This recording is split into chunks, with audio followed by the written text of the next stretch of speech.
ఆకుకూర అంటే పిల్లలకి తినడానికి ప్రాణ సంకటంగా ఉంటుందండి. బిర్యానీలు చేయండి, ఫ్రైడ్ రైస్ చేయండి, ఇష్టంగా తింటారు.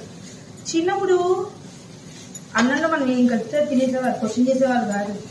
వీళ్ళకి వంటలు చేసుకోవడం వచ్చాక యూట్యూబ్లో రుచులు అన్నీ చూడటం అలవాటు అయ్యాక ఈ ఆకుకూరలు కాయకూరలు నచ్చట్ల వాళ్ళకి. బిర్యానీలు, ఫ్రైడ్ రైసులు, ఈ మంచూరియాలు ఇవి కావాల్సి వస్తుంది. మేమైనా అంతే. కానీ చిన్నప్పుడు ఆకుకూర అంటే అబ్బా అనుకునేవాళ్ళం. కానీ ఇప్పుడు అన్ని రకాల పౌడర్లు వేసి ఫ్రైలా చేయటం, అన్ని రకరకాల స్టైల్లో రకరకాలు మిక్స్ చేసి చేస్తున్నా కూడా పిల్లలకి తినాలి అంటే ప్రాణ సంకటం. అందుకే నేనేమంటున్నానంటే మీకు ఇష్టమైనది చేస్తా, అది తింటే మాత్రం ఆకుకూర కనీసం పెరుగన్నంలో ఇంత ఆకుకూర నంచుకోవాలని కండిషన్ పెట్టా. ఏం చేస్తాం, ఏదో రూపాయలు వాళ్ళకి ఆకుకూర పడాలి కదా. అది మా ఇంట్లోనేనా ఎవరైనా ఇంతేనా ఆకుకూర చేసిన రోజున? దేవుడా, ఓ మంచి దేవుడా, పిల్లలతో ఆకుకూర తినిపించడం ఎలా? ఓన్లీ పప్పు అంటే రోజు పప్పు వేయలేము, పప్పు కూర అయితే మనం తినేస్తారు. అందుకే ఒకసారి తోటకూరతో వడలు చేశాను, ఆకుకూర పప్పు వేస్తాను. గారెలన్న వడలన్న ఒకటే కదా, అలా గారెల స్టైల్లో కూడా ఒకసారి చేశాను. ఆకుకూర గుజ్జు తీసేసి అట్లలో వేసి అట్టు పాలక దోశ అని అట్లా వేస్తాము. అందుకే వాళ్ళు తినడం కోసం ఎన్ని రకాలు ఆలోచిస్తామో మన ఆడవాళ్ళం కదండి. నేనైనా ప్రతి ఇంట్లో ఇంతేనా ఏమోలే. ఇవాళైతే ఈ పప్పులతో చేస్తున్నా. అది పెరుగన్నంలో అయితే నేను ఇంతైనా కూర ఉట్టిది తినడానికి ట్రై చేస్తా. ఇంకేమైతే చూద్దాం. చేసేటప్పుడు తింటావా అని అడిగితే తినరు.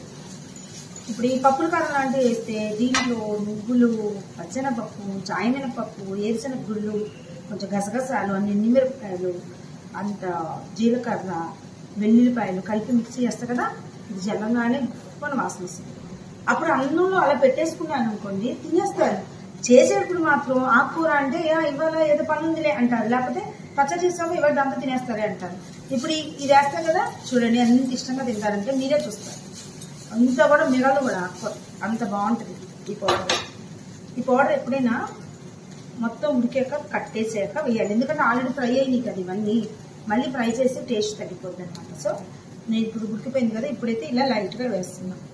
చాలా బాగుంటుందండి, కానీ చాలా బాగుంటుంది. నార్మల్ ఆకుకూర తిననప్పుడు ఇట్లాంటి ట్రై చేస్తూ ఉండొచ్చు. చాలా మీరే అంటారు నిజంగా సుశీల్ గారు బాగుంది అని.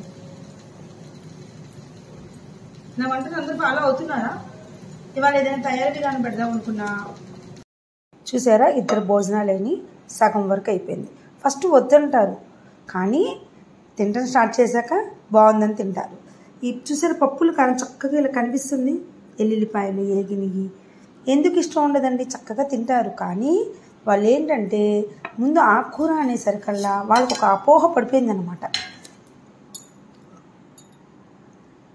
పాలకూరతో అయితే దోశలు వేయచ్చు, కానీ తోటకూరతో వేయటం కుదరదు కదా.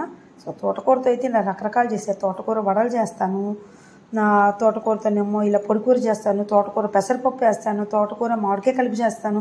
తోటకూరతో నేను చాలా రకాలు చేస్తానండి. పాలకూరతో కంటే కూడా నేను తోటకూరతో ఎక్కువ చేస్తాను అనమాట. సో ఆకుకూర అని భయపడకండి, దీంట్లో పీచు పదార్థం ఎక్కువ ఉంటుంది అనమాట. ఈ కాడల్లో పీచు పదార్థం ఎక్కువ ఉంటుంది అనమాట, హెల్త్కి చాలా మంచిది. మనం వాళ్ళు తినేటట్టు ఏదో ఒకటి ఇలా చేసి పెట్టామనుకోండి, వాళ్ళే తింటారు అని నేను అనుకుంటున్నా. సో ఇవాళైతే నేను చూసారా నిండా ఉంది కదా, ఇక్కడ దాకా ఫినిష్ అయింది. ఇద్దరే తిన్నారు. ఫస్ట్ కొంచెం వేసుకున్నారు, బాగుందని చెప్పి మళ్ళీ తిన్నారు. ఎందుకు తినరండి, చక్కగా తింటారు. ఇంతేనండి. మీరేం చేస్తారు తోటకూరతో? మీరు ఏం స్పెషల్స్ చేస్తారు నాకు కామెంట్ బాక్స్లో పెడితే మీరు చూసి నేను కూడా నేర్చుకుని వాళ్ళకి చేసి పెడతాను.